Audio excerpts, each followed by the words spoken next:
The thin mint bugger has proven itself to be a remarkably effective streamer pattern over the last several years. It's basically your standard woolly bugger with a tricolored tail and a few little extras thrown in for good measure. The foundation of the thin mint is a size 8 Lightning Strike SN3 streamer nymph hook. Begin by mashing the hook's barb either in the jaws of your tying vise or with a small pair of needle-nose pliers. In most cases, this is critical because it's the only way a nickel-colored 1/8 of an inch tungsten bead will fit around the hook bend. Make sure to insert the point of the hook into the small hole on the bead, with the wider hole facing rearward. Then, get the assembly firmly secured in the jaws of your tying vise. .02 lead-free round wire is used to add some weight to the fly and to help stabilize the bead on the hook. With the spool in hand, get hold of the bitter end of the wire and start making touching wraps up the hook shank with your spool hand. After 10 or so turns, helicopter the wire to break it off close. Make sure the wire wraps slip easily forward and back on the shank. Pick up a drop of super glue and apply it to the hook shank between the bead and wire wraps. Quickly slide the wraps forward up into the back of the bead and hold them there for a few seconds. Once the adhesive sets, tuck in the wire tail. The adhesive should stop all the wraps from simply spinning around the hook shank as you wrap. For thread, I like UTC 70 denier in rusty brown, but you can also bump up to 140 denier and go with rusty brown or black if you prefer. Get the thread started on the hook shank behind the wire, and after taking a few wraps rearward, snip off the excess tag. Take thread wraps over top of the wire wraps to further anchor them. End with your tying thread at the back end of the wire wraps. Black, brown, and olive marabou are all used to create the tail of the fly. The olive gets tied in first. Prep a single olive marabou feather by stripping off the shorter fibers from both sides of the stem. Prep both a brown and a black marabou feather in the same manner. Pick up the olive marabou feather and lightly wet it to make it more manageable. Measure to form a tail a full hook in length, then transfer that measurement rearward to the start of the hook bend. Begin anchoring the marabou to the top of the hook shank with tight wraps of tying thread. Once it's locked down, snip the excess butt end off close. Pull up and toward you on the feather as you take thread wraps rearward. This will bind it to the top of the hook shank as opposed to pushing it to the far side. Wrap all the way back to the start of the hook bend, then forward to the wire wraps. Now pick up the brown feather and moisten it. Align its tip with the tip of the already tied in olive feather. Bind the brown feather to the top of the shank with wraps of tying thread in the same manner as you did the olive. Here too, end with your tying thread at the back end of the wire wraps. Finally, repeat the entire procedure with the black marabou feather. This time, however, end with your tying thread in back of the bead. Snip 3 or 4 strands of pearl Flashabou free from the hank. Align one end of the strands with the tip of the tail and begin anchoring the strands to the near side of the hook with wraps of tying thread.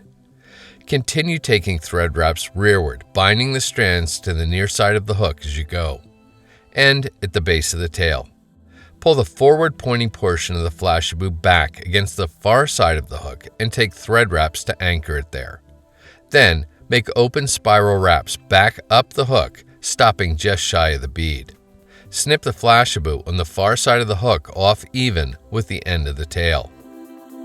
The thin mint bugger has 2 ribs. The first is small copper wire. A 10-inch length is enough to make a couple of flies.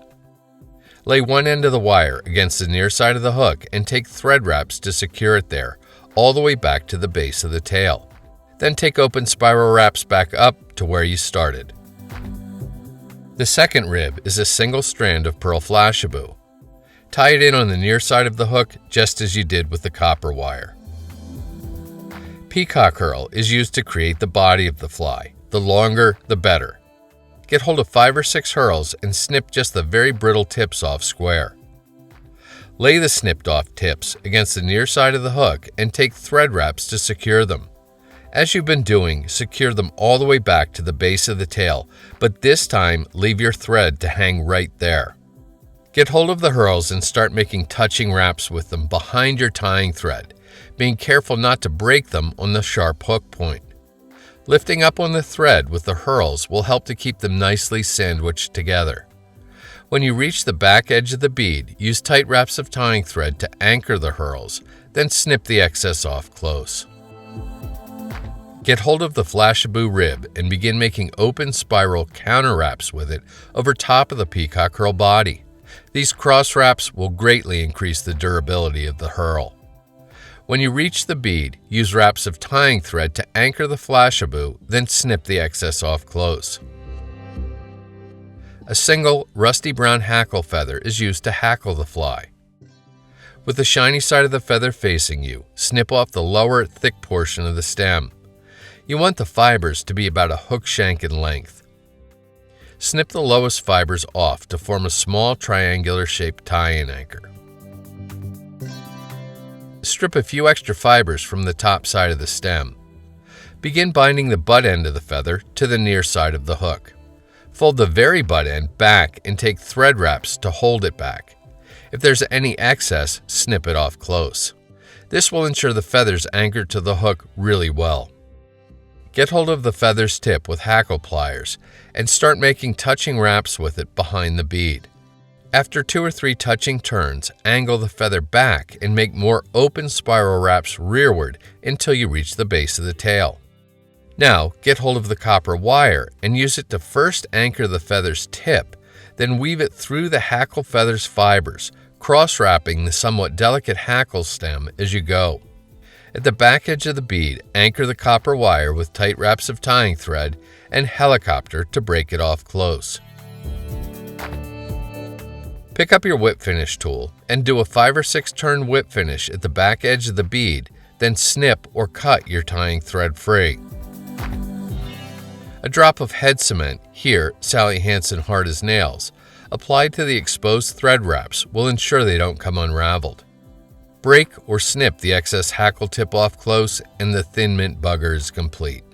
I'm not exactly sure why the 3-color tail contributes so much to this pattern, but it really seems to. I know several anglers who won't leave home without at least a half dozen or so thin mints stashed away.